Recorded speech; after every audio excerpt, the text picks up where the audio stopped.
जय श्री कृष्ण। ओम नमः शिवाय। मैं शैलेश, मेरी यूट्यूब चैनल तीर्थयात्री और स्पिरिचुअल ट्रैवलर में आपका स्वागत करता हूं।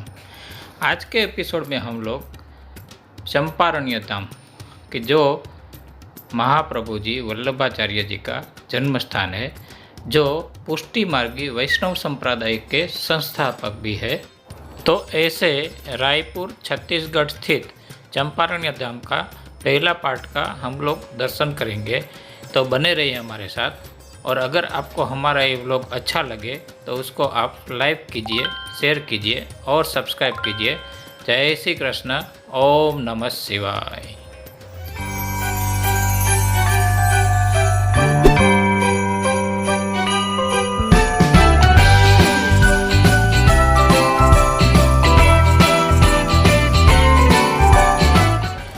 जय श्री कृष्ण। ओम नमः शिवाय। अभी हम चंपारण्य जो रायपुर में छत्तीसगढ़ स्थित है वहाँ पर पहुँच गए हैं। और अभी आप जो दर्शन कर रहे हैं वह है श्री बालकृष्ण लाल जी की हवेली। और यह मुख्य मंदिर चंपारण्य की नज़दीक में ही स्थित है। बालकृष्ण लाल जी गांव की पहचान चंपारण्य से है और इसीलिए इसका धार्मिक महत्व जगत गुरु महाप्रभु वल्लभाचार्य के जन्म स्थान के रूप में है।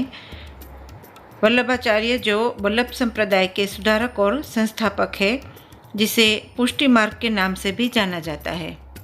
और हम जहाँ ठहरे हैं और यह पूरे चंपारण धाम का जिन्होंने विकास किया है वो अमरीश भाई का यह निवास स्थान है। और यहाँ पर उनका एक निजी मंदिर भी है।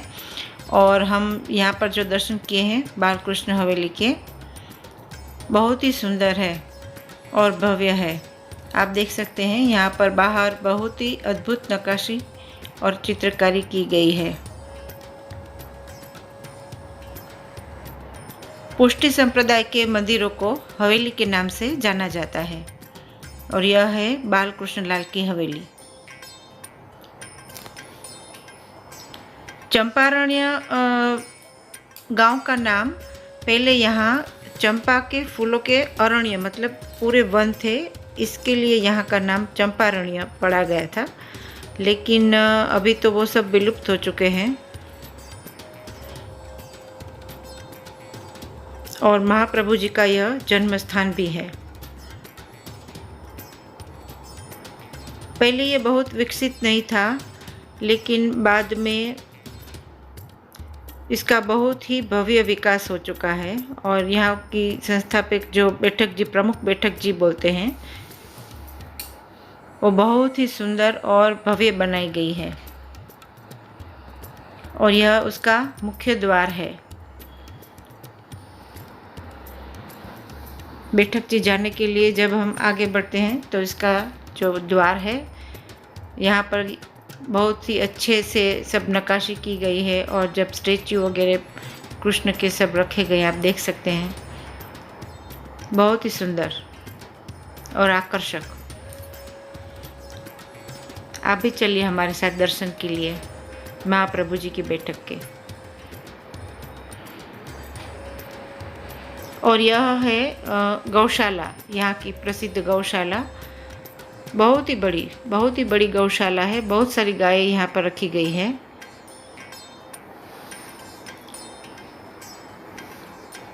आप यहाँ पर गायों को चारा व गुड़ रोटी खिला सकते हैं। और यहाँ पर उनको लापसी जो बोलते हैं वो रेडी ही रहती है। अगर आपको खिलानी रहेगी तो आप जो भंडार घर है वहाँ जाकर ले सकते हैं और यहाँ गाय को खिला सकते हैं।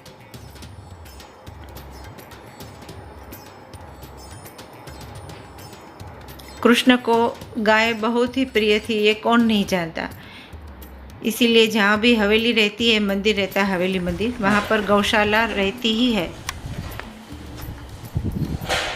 आप देख सकते हैं यहाँ पर गौशाला के ऊपर भी कितना सुंदर चित्र, कितना सुंदर बनाया गया है।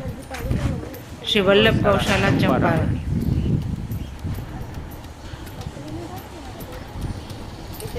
આ 3 નંબરની છે. આવી મોટી મોટી ગૌશાળાઓ છે બધી.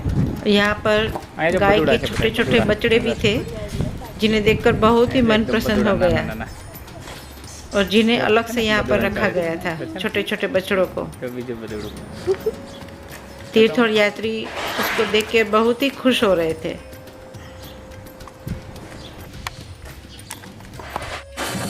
अभी आप देख रहे हैं यहाँ के आदिवासी कल्चर की एक झलकियाँ.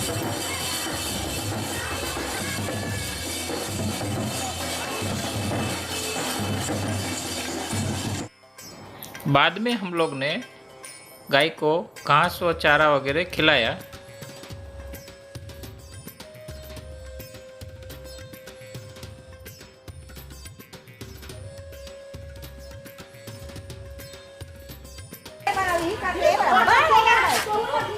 ये गाय है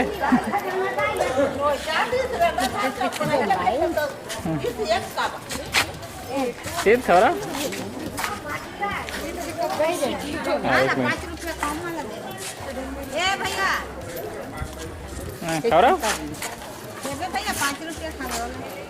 अभी खिलाया ना 10 रुपये का तो खिलाया अभी. नहीं अभी हो गया. वो भी उतना भी वो नहीं खाने वाला है. सुबह से खा के हो गया अभी.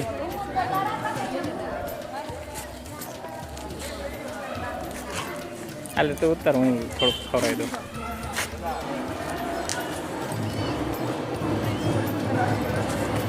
बिना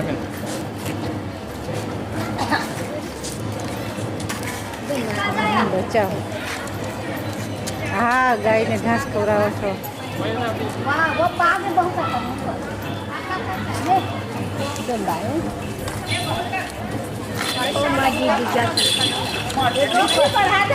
दिया ना अभी वो दिया वो तो खाना तो दिया. बस आगे मंदिर के रास्ते में जाते हुए बहुत ही भव्य एंट्रेंस दिखाई देगा आपको, और हम अभी आगे जा रहे हैं मंदिर की ओर दर्शन करने के लिए। गौशाला में गायों के दर्शन किए, उनको चारा खिलाया। अभी हम निज मंदिर की ओर महाप्रभु जी की जो बैठक, मुख्य बैठक जी है, वहाँ पर जा रहे हैं।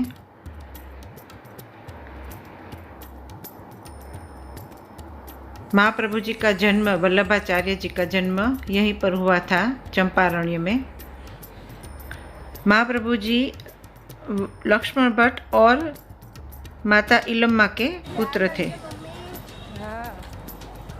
आप देख सकते हैं आजू बाजू सब बंदर बहुत दिखाई दे रहे हैं, क्योंकि यह एक जंगल एरिया भी माना जाता है, वन क्षेत्र भी है घने जंगलों द्वारा। तो यहाँ पर आपको यहाँ पर बंदर बहुत ही देखने को मिलेंगे रास्ते में, ख़ास तौर पर। और लोग यहाँ पर उनको कुछ भी खाना पीना खिलाते रहते हैं।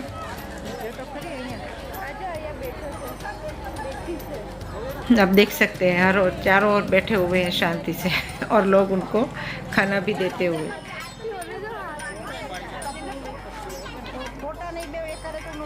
वल्लभाचार्य जी के पूर्वज थे जो यज्ञ नारायण भट्ट, उनको भगवान कृष्ण ने स्वयं यह बताया था कि अगर वह 100 सोम यज्ञ पूरा करते हैं तो वह उनके परिवार में जन्म लेंगे।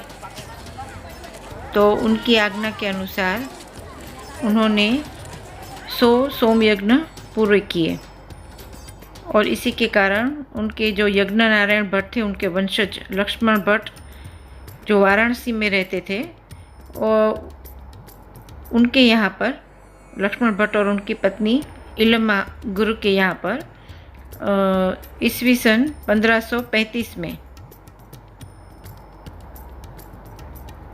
चैत्र महीने के चंद्र महीने में अंधेरे में, मतलब चैत्रवद जो बोलते हैं, वह चैत्रवद 11 के दिन, एकादशी के दिन वल्लभाचार्य का जन्म यहाँ चंपारण्य में हुआ था। उनका प्राकट्य यहाँ पर हुआ था। और बहुत ही सुंदर यहाँ पर जो उनका जो रास्ता आप देख सकते हैं मंदिर का, बहुत ही सुंदर बनाया गया है। जाने का मार्ग। और यह मुख्य बैठक जी के मंदिर की ओर जाते हुए जो चौराहा बोलते हैं, मेन गेट, वह है। यहाँ से हम अंदर जाते हुए, यहाँ भी आजू बाजू में बहुत सारे जो बैठे थे लोग, उनको कुछ न कुछ सब लोग भेंट दे रहे थे। और यहाँ पर दीवारों पर बहुत सारे भगवान देवी देवताओं के चित्र भी थे। और यह जो मंदिर आप देख रहे हैं, यह चंपेश्वर महादेव का मंदिर है। बहुत ही प्रसिद्ध है और बहुत ही शिवलिंग जो है बहुत ही अद्भुत चमत्कारिक माना जाता है। तो यह जलाराम बापा, मैंने आपको बोला ना, यहाँ पर सब दीवारों पर देवी देवताओं के और संत महात्माओं के चित्र रखे गए हैं। और यह उसका जो पूरा पैसेज है जो मंदिर की ओर जा रहा है, बहुत ही सुंदर पेंटिंग्स और चित्र रखे गए हैं।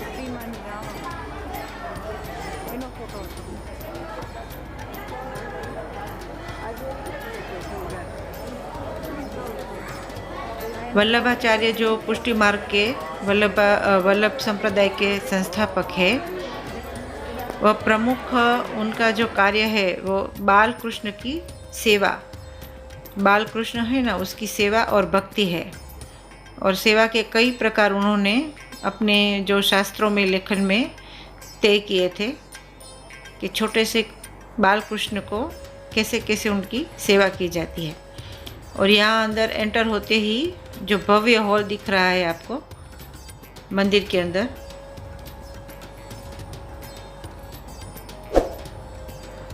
ये बड़ा सा चौराहा, बड़ा सा हॉल दिख रहा है। यहाँ पर कुछ तैयारियां हो रही है महोत्सव की, भव्य महोत्सव की तैयारियां हो रही है और मंडप सज रहा था।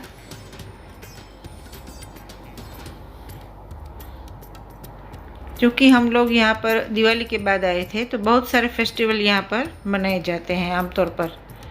और यहाँ पर आप देख सकते हैं महादेव जी की मूर्ति रखी गई है, चंपेश्वर महादेव। और यह सब उनकी झांकियाँ, बाल कृष्ण की जो लीला रहती है, ये गोवर्धन लीला की झांकी है।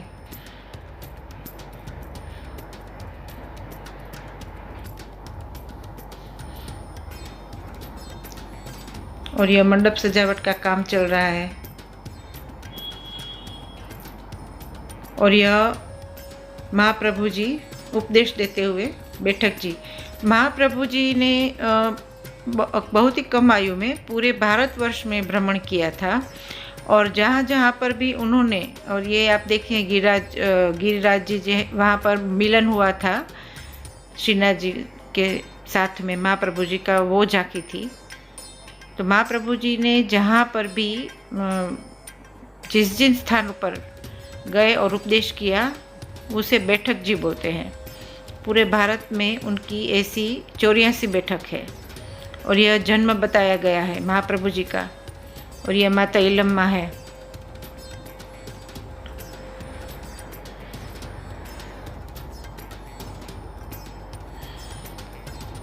बहुत ही सुंदर और भव्य कॉरिडोर जैसा यह पूरा हॉल दिखाई दे रहा है। आप देख सकते हैं ऊपर भी, जो पहले मंजिल पर भी बहुत ही अच्छे से कलरफुल बोलते हैं ना, चित्रकारी की गई है। और ये झूमर भी कितना अच्छा है, सुंदर और भव्य दिखाई दे रहा है।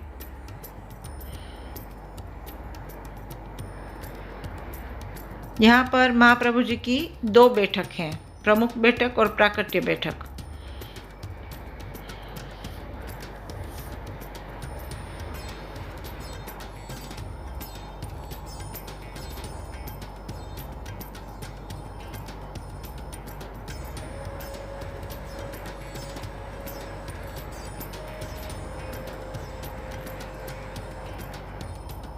बहुत ही सुंदर सजावट आप देख सकते हैं, भव्य महल जैसी सजावट है। यह हवेली भी ऐसी ही है।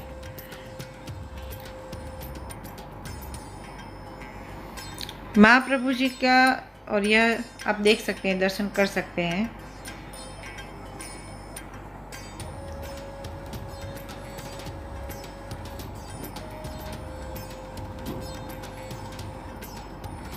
वल्लभाचार्य जी का, महाप्रभु जी का जो जन्म है वो बहुत ही वो समय पूरा उथल पुथल वाला माना गया है। और जो तब वो समय पर ये कमल चौक है, एक नाथद्वारा में भी कमल चौक है और एक यहाँ पर इस हवेली में भी इस हॉल को, इस जो चौक है उसको कमल चौक नाम दिया गया है।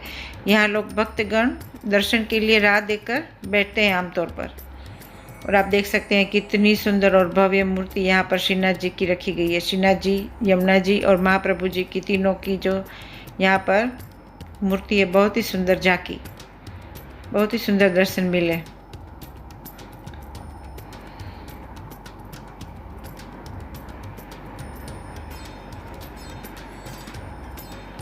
अभी दर्शन को थोड़ी देर थी दर्शन खुलने में, तो हम लोग ने आजू बाजू के सब जो मंदिर थे छोटे छोटे वहाँ पर दर्शन करने के लिए जाने का विचार किया। आप देख सकते हैं जो बाहरी हॉल है वहाँ पर ऊपर भव्य नक्काशी की गई और जालीदार जो आप देख सकते हैं बैठक जी का, बहुत ही सुंदर महल जैसी आभा शोभा हवेली की दिख रही है। महाप्रभु जी का जब जन्म हुआ था तब उनमें कुछ जीवन के लक्षण नहीं दिखाई दिए थे, तो व्यथित होकर माता पिता ने महाप्रभु जी को, वल्लभ को कपड़े के टुकड़े में लपेटकर एक पेड़ के नीचे रख दिया था। और जब कृष्ण वल्लभाचार्य के माता पिता के सामने एक सपने में प्रकट हुए और उन्होंने उन्हें संकेत दिया कि अभी वो बालक अभी जीवित है, तो जब वह दूसरे दिन वहाँ पर पहुँचे तो उन्होंने इस बालक को जीवित पाया।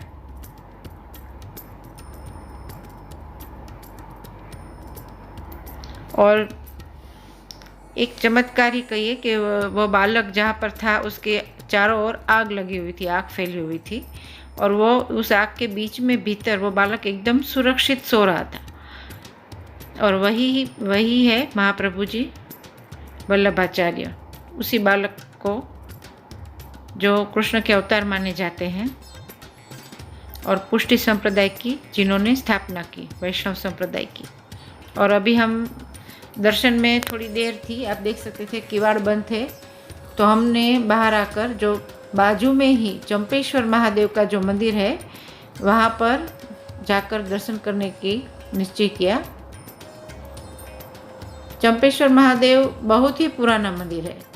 यहाँ पर नंदी जी और गणेश जी की प्रतिमा मुख्य तौर पर आकर्षक है, मुख्य मानी जाती है।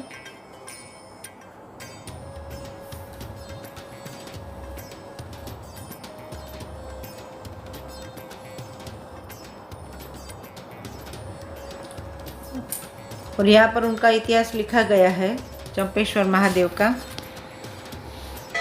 जो मुख्य बैठक जी के बाजू में ही यह मंदिर है चंपेश्वर महादेव। और आप भी दर्शन कीजिए महादेव के।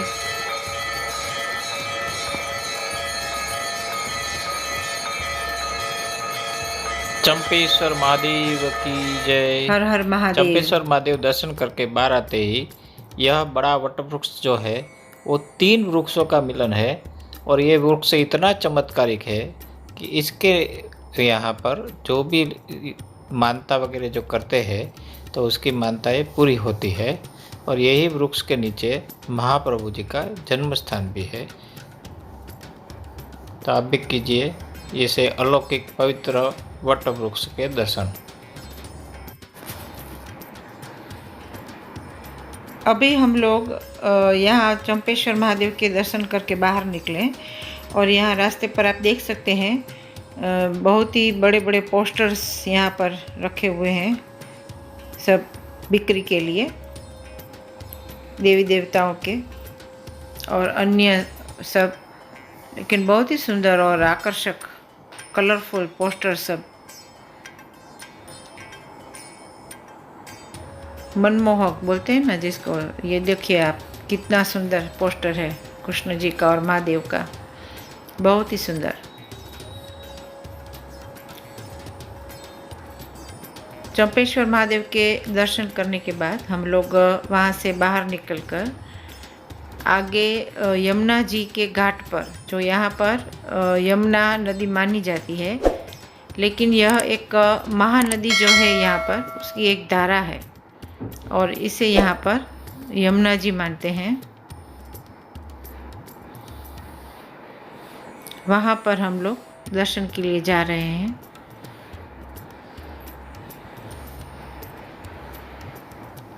और यहाँ पर अपरस में जो बोलते हैं, स्नान करके जब दर्शन के लिए मंदिर में जाते हैं गीले वस्त्रों में ही, यह इसके लिए यहाँ पर सब बनाया गया है। अपरस का स्थान बोलते हैं।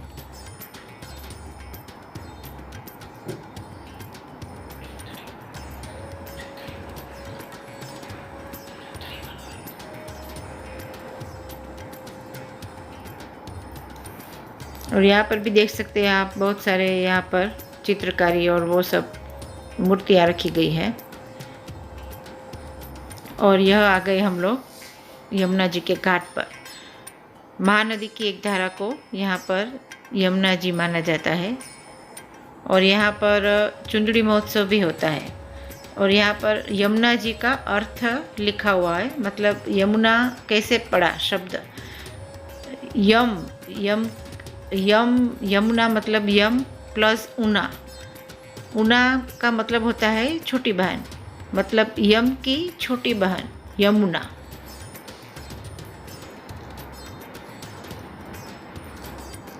तो यह यमुना जी का घाट है। और यहाँ पर चुंदड़ी महोत्सव भी बहुत ही मनाया जाता है। चुंदड़ी महोत्सव यमुना जी का बहुत ही प्रसिद्ध एक महोत्सव है, जहाँ पर बहुत ही लंबी चुंदड़ी यमुना जी को अर्पित की जाती है। सामने जो दिखाई दे रहा है ये यमुना जी का मंदिर है। तो बोलिए श्याम सुंदर श्री यमुनी महारानी की जय। अभी शैलेश जी वहाँ घाट ऊपर गए हैं यमुना जी के पास, और बच्चे लोग भी वहीं पर जा रहे हैं, तीर्थ यात्री। यहाँ पर एक छोटा सा पुल जैसा बनाया गया है यमुना दर्शन के लिए। बहुत ही सुंदर रूप से विकसित किया गया है इस क्षेत्र को।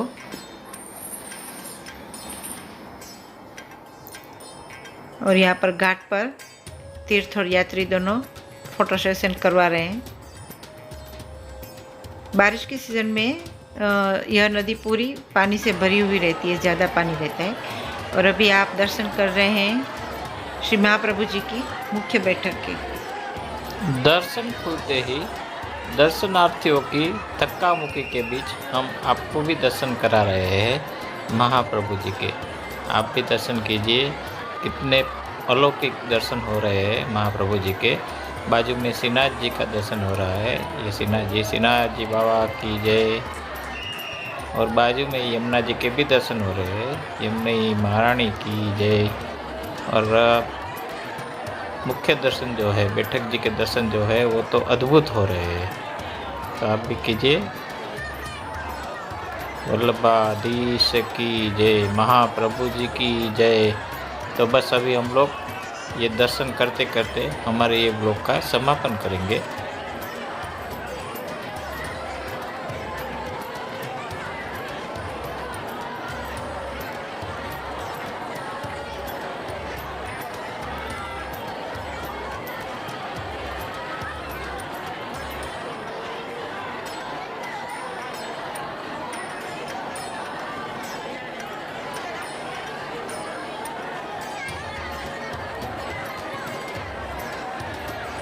और अगर आपको हमारे ब्लॉग अच्छा लग रहा है तो उसको आप लाइक कीजिए, शेयर कीजिए और सब्सक्राइब कीजिए। जय श्री कृष्ण, ओम नमः शिवाय। ऐसे ही सुंदर सुंदर ब्लॉग देखने के लिए आप हमारे चैनल को सब्सक्राइब करना ना भूलिए। तो बोलिए जय श्री कृष्ण, ओम नमः शिवाय।